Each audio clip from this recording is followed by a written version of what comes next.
Hello, everybody. This is David Nieves.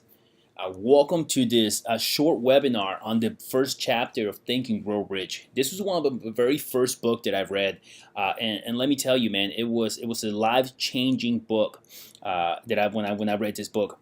And for those of you that don't know the story of Napoleon Hill, Napoleon Hill wrote this book, Think and Grow Rich, many years ago in the 1930s, and he was basically endowed by a gentleman named Andrew Carnegie. So that at the time he was the wealthiest man in the world, and Andrew Carnegie challenged Mr. Napoleon Hill on writing a book and coming up with a philosophy of success. He saw that even though he was very wealthy, Andrew Carnegie did, even though he was very wealthy, there was a lot of people that were suffering at the time. There was a Great Depression. It was a terrible time in the time of the United States. So Andrew Carnegie wanted to leave a philosophy. So he challenged Napoleon Hill into taking 20 years of his life and studying the 500 most successful people on the planet. I'm talking about people like Henry Ford, the Rockefellers. You talk about Eleanor Roosevelt. We're talking about the Wright brothers, Thomas Edison, the wealthiest and the richest, also the most successful people on the planet. And Napoleon Hill found 17 principles they had in common, 17 things. And those 17 principles, that is the book Think and Grow Rich.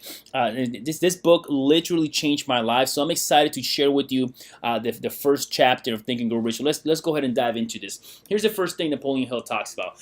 Thoughts are things, meaning you and I have the power to pull things into existence. There's a good book out there that says that we have the power to call things that are not as though they are. So you and I have to be very, very careful of the thoughts that we think, because literally you can pull things into existence. So that's challenging. Number one, and number two is dangerous. But if you look at it from a positive point of view, it's also very, very, very powerful. You know, one of my mentors, Mr. Jim Rohn, says, every day, stand guard at the door of your mind. Why? Because what you think about, you will pull into existence. So thoughts are things. Everything that we have today, a TV, a chair, a house, it was first a thought into someone's mind. So it was the creation of the thought that pulled things into existence. And before anything is to be in our physical form, it was first a thought I will call it in the spiritual form. So let's keep going on this. Okay, here's what Napoleon Hill says. One of the main weaknesses of mankind is the average person's familiarity with the word impossible. He knows all the rules which will not work. He knows all the things which cannot be done. This is why this is so dangerous. It is dangerous to be thinking negative thoughts. It is dangerous to be thinking these things, but the opposite is also true. And let's look at this. One of my very, very favorite people, achievers, is Muhammad Ali. And here's his quote. I love this. He said, "Impossible is just a big word thrown around by a small man who find it easier to live in the world they've been given than to explore the power they have to change it. Impossible is not a fact, it's an opinion. Impossible is not a declaration, it's a dare. Impossible is potential. Impossible is temporary. Impossible is nothing." You know, if you look at Muhammad Ali, he was constantly saying to himself, I am the greatest. I am the best in the world. Nobody can beat me. It doesn't matter who you put in front of me. I will destroy him. These were the thoughts and the things that he was calling into existence. And we can see through his career why he was so great and why he was telling himself that he was greater, and he manifested this and throughout his career. It was absolutely pretty incredible to see it. And here it is. Success comes to those who become success conscious, but failure comes to those who are failure conscious. So you better be success conscious. You and I have to do, we have to constantly, every single day, we have to be putting things into our mind, into our thoughts that are going to bring a positive outcome into our lives. Thinking about the things that we want, not thinking about things that we don't want. Thinking about our goals constantly. One of the habits that I have gotten myself into is every single day looking at my goals. Every single day before I go to sleep, every single night and every single morning, looking at my goals and starting my day with purpose, with the purpose of those thoughts of the things that I want to call into existence every single day. Let's go on. Here's why, and one of the most important things to understand is that the universe is made out of energy. The fabric of space is made out of energy. What is a thought? Well, it's a thought. It's an electrical signal passing through your brain. So if the universe is made out of energy and a thought is made out of energy as well, we can easily come to the conclusion why this is so powerful, why you and I can call things into existence. Literally, we can pull things into the fabric of space, and you pull things into existence. So you and I have to be thinking the right type of thoughts as constantly as we can, so we can pull the things that we want out of life. Thoughts are things. Let's look into this. The universe. Napoleon Hill says the universe will provide what we hold in our minds. It doesn't make a distinction between destructive thoughts and constructive thoughts. If we hold thoughts of poverty in our mind, the universe will return poverty to us. If we hold thoughts of wealth in our minds, the universe will return wealth to us. I could have not said it any better.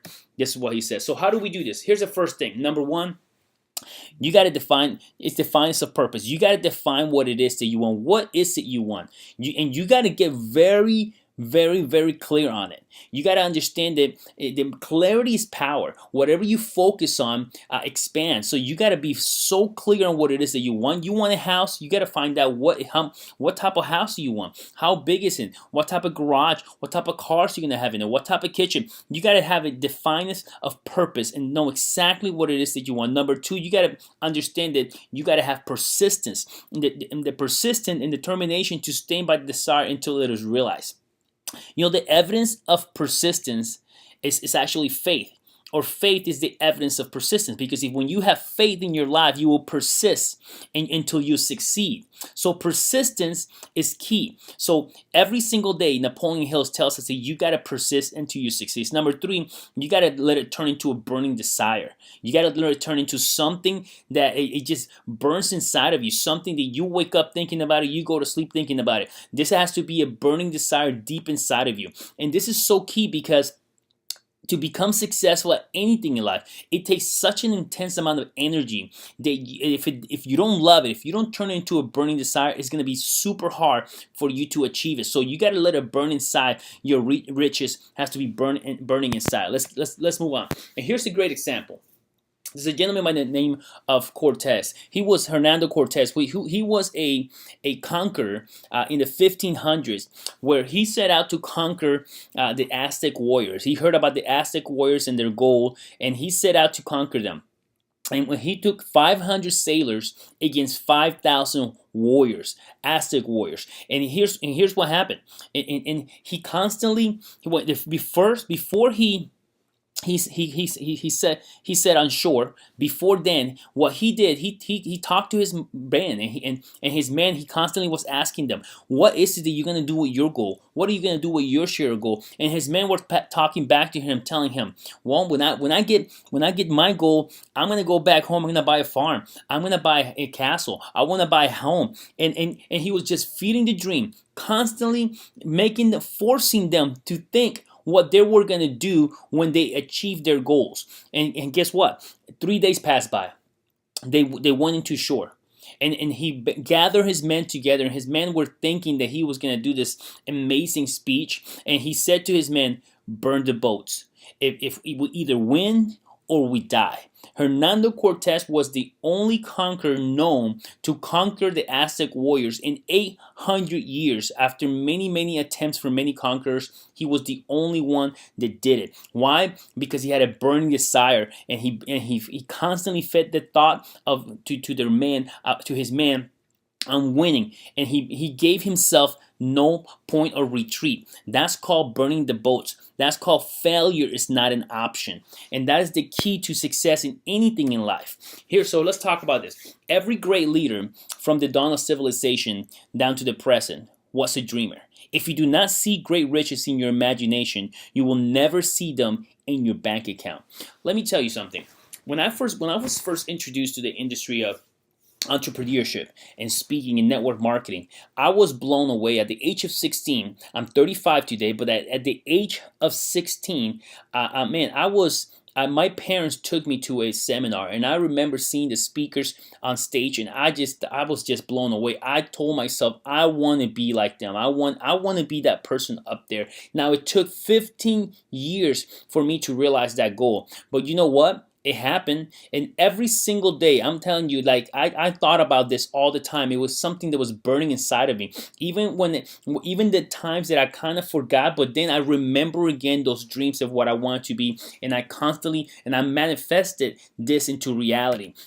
Here's what Napoleon Hill says: every failure brings with it a seed of an equivalent success. You see, most people are so focused on the problem, so focused on the things that go wrong, that they forget that every failure brings a seed of an equivalent success. So something better is in there, but so you have to find it. And the only way you find it, if it's your thoughts are focused on the things that it is that you want and off the things that you don't want.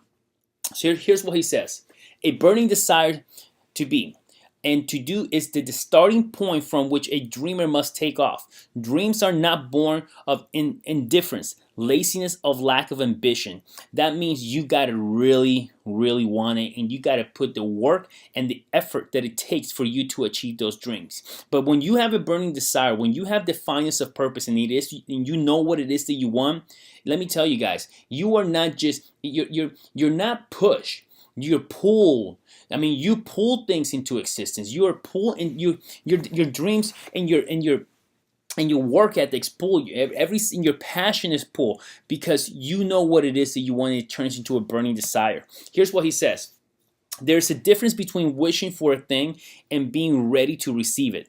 Nobody's ready for a thing until he believes he can acquire. So now we're talking about belief. Believing that you can acquire. You see, when you believe in what you can acquire, what happens? You take massive action. Massive action produces massive results.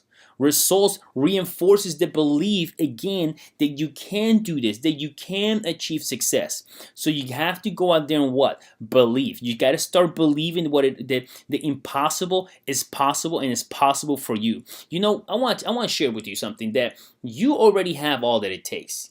You have it.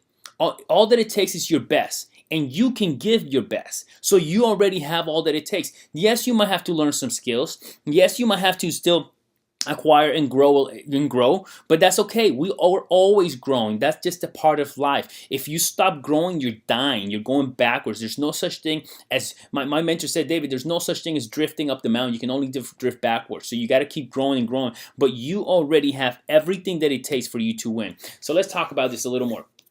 Okay, so how do we do this? Methods by which desires for riches can be transmuted into its financial equivalent. Here's how it is. Number one, you got to fix your mind on the exact amount of money you desire. It is not sufficient to merely say, I want plenty of money.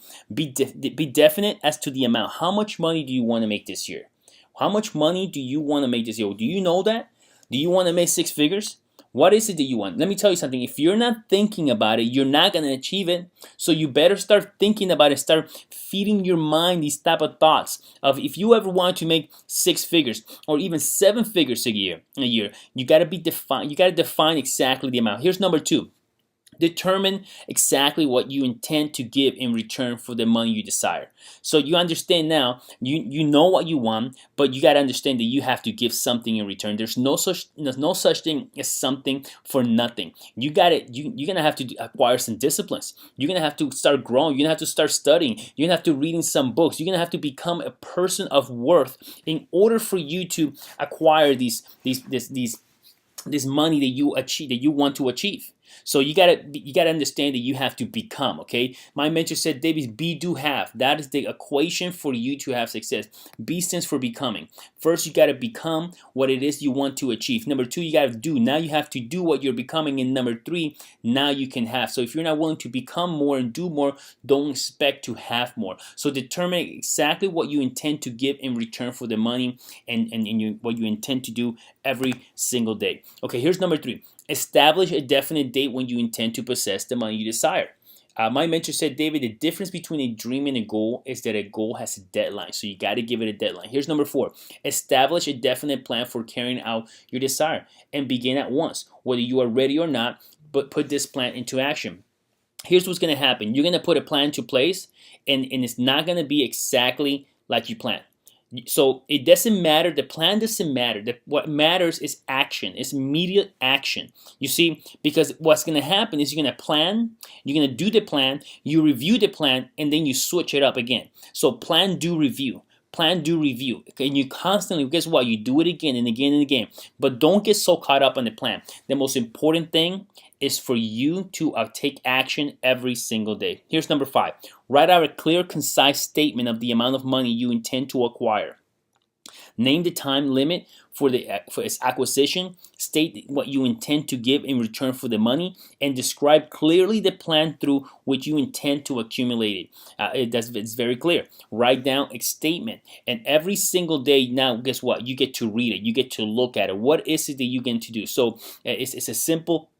It's a simple statement. This is, I want $1 million a year. I want $100,000 a year. I intend to read. I intend to read 6 books of personal development this year. I intend for me to every single day work on my business. Every single day acquire customers, and you get it. So write down what it is that you want. Write down the plan, and every single day now you read it. Okay, because number 6, it says you're written your statement out loud twice a day. See and feel and believe yourself already in the possession of the money. Why did he say that? Because your feelings is the gateway to the subconscious mind. So your feelings in your subconscious mind cannot determine whether whether something is positive or negative. It likes everything. So you gotta feed it the positive with feeling. So therefore, it believes that you already achieved it, and starts pulling things into existence. You give before you get. Napoleon Hill. Action is the real measure of intelligence. Napoleon Hill. So this is a little bit of the first chapter, really the summary of the first chapter of Think and Grow Rich. We're gonna go ahead and tackle and look at chapter number 2 in the next week. So thank you for joining me in this short webinar. My name is David Nieves. I love every single one of you, and I live Kayani. Thank you.